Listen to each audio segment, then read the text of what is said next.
amplifiers. So power amplifiers are basically classified into many categories. So that is based on the conduction of the device. Suppose for an applied input, if the transistor is going to conduct for the entire complete cycle, then the power amplifier is classified to be class A power amplifier. And in case if the transistor is going to conduct only for the half of the cycle of the applied input, then it is defined to be class B. And in case if it is less than half, it is defined to be class C. And coming back to class A power amplifier, it is further again classified into series fed, transformer coupled, push pull amplifier. So this is based on the type of coupling which is being applied. So the final objective of any power amplifier is to increase the power level. In order to increase the efficiency, the circuit should be designed. So coming to our first, basically what is an efficiency, and for any power amplifier or a regular amplifier, how the efficiency is generally defined. The efficiency of an amplifier is defined to be the output AC power by the input DC power. This is the applied DC power. And this input DC power belongs to the circuit, not to the transistor. And this is the output of the transistor.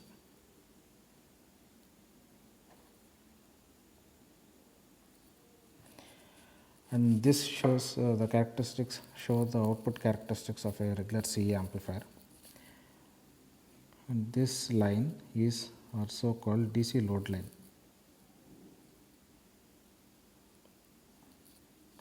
And this is the characteristics which represents the base current IB. And on the y-axis we consider IC, and on the x-axis we consider the VC.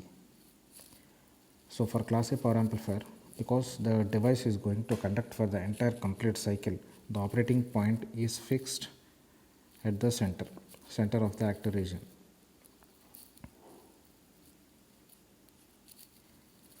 Now variations in the IB will result in variations in IC, and hence will result in the variations in the VC. So the input DC power is generally given to be DC voltage into DC current. So the applied DC voltage is our VCC. And coming to this ICQ is no signal current, or else it is the point of the operating point. Operating point is generally represented to be VC, IC. At Qcent, this is defined as VCQ, and the current is defined as ICQ. So this is the operating point. So this ICQ represents the DC current when no input signal is applied. The output AC power is generally represented as voltage AC into current AC. And in general, the AC currents or parameters are represented with RMS values. Hence it is output RMS current into voltage. And because the output voltage or the current is a complete cycle, which is a sine signal, the values are given to be Vm by root 2 and Im by root 2. Hence the output AC power is 1 by 2 Vm into Im, where Vm represents the maximum voltage and Im represents the maximum current. Hence the output power AC will be 1 by 2 and Vm. Vm value is given to be, this is our minimum value and this is our maximum value. So it is VCE max minus VCE minimum by 2. And also IC max minus IC minimum by 2 is given to be as Im. Hence that is, already we have 1 by 2 over here. So 1 by 2 and this 1 by 2 and this 1 by 2 will result in our 1 by 8. And this represents our 1 by 8 into IC max minus IC minimum into VCE max minus VCE minimum as output AC power.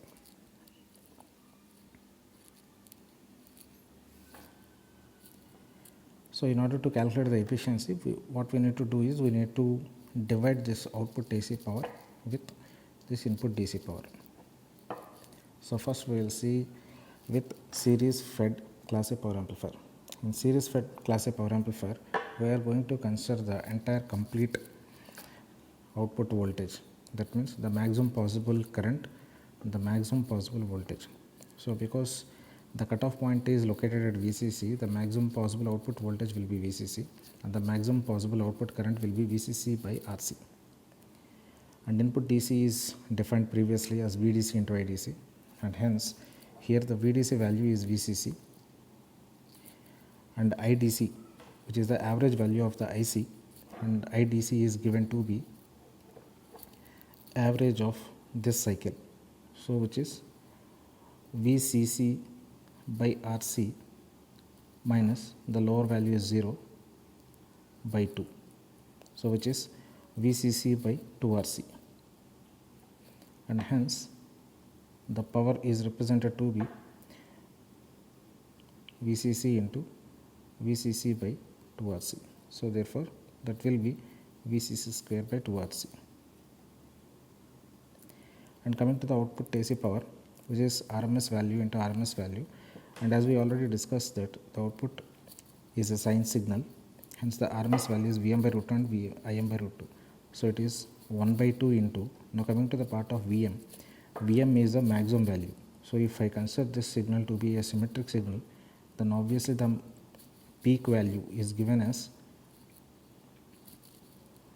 maximum minus minimum by 2, and in this case the maximum value is VCC, so it is VCC minus the minimum value is 0, so it is 0 by 2 into, here in this case the maximum value is VCC by RC, so it is VCC by RC, minimum value is 0, so minus 0 by 2.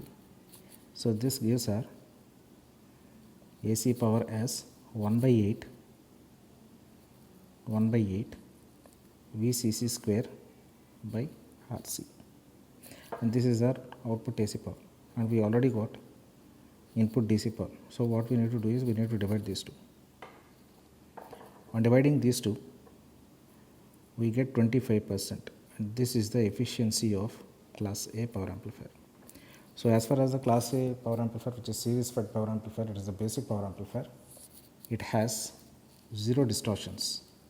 This is a major advantage, but the major disadvantage is it has very less efficiency. So see, the efficiency is just only 25%. That means almost 75% of the applied DC power is being wasted. So in order to increase that respective DC power, in order to increase the AC power, or in order to increase the efficiency, so now the resistance which is used as a load is replaced with a transformer coupled.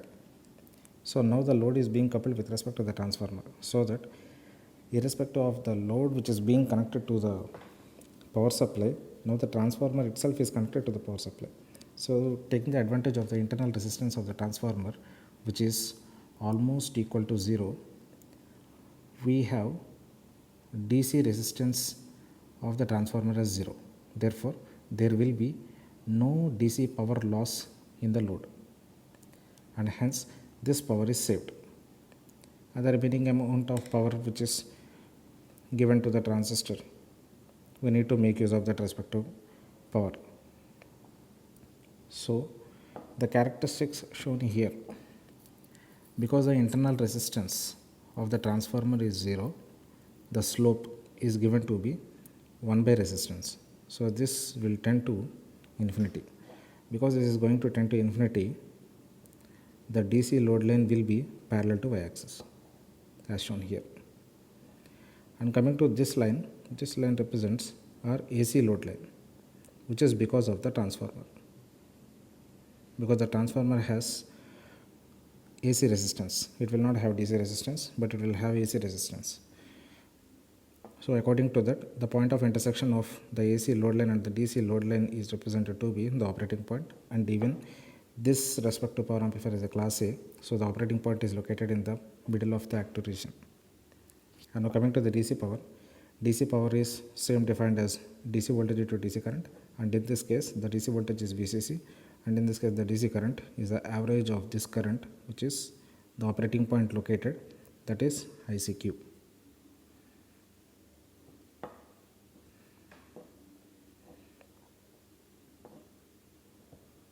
And coming to the AC power is defined to be RMS values, and as compared with the previous case, even in this transformer coupled amplifier also, the output is a sinusoidal signal. The AC voltage's RMS values are given to be Vm by root 2 and Im by root 2.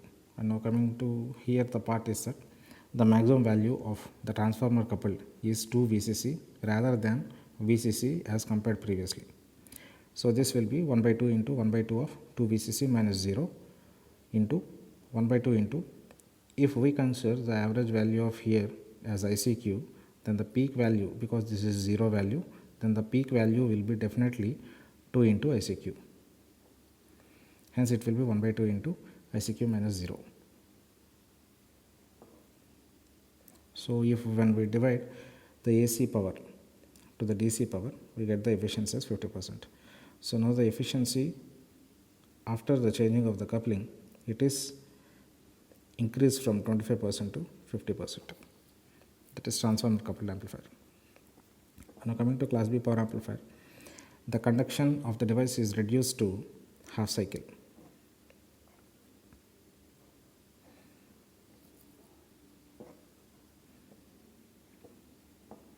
The conduction of the device is reduced to only half cycle.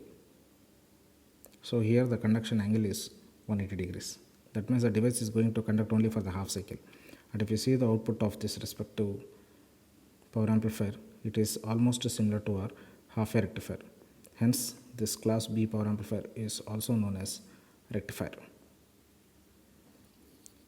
because it doesn't require any biasing. Just the transistor conduction during the positive cycle is enough. So this class B power amplifier requires no biasing. And coming to the input DC power, this DC power is defined as VDC into IDC. And because the output is similar to our half wave rectifier, where we know that the half wave rectifier has average values as, in the case of current, it is 2 Im by pi. In the case of voltage, in the case of current it is Im by pi, and in the case of voltage it will be Vm by pi. So VDC into IDC, and we know that the average value DC is VCC itself. And coming to the DC current, it is defined to be IC max by pi. So because we are considering the maximum value as IC max. And we also know from the information of the half wave rectifier,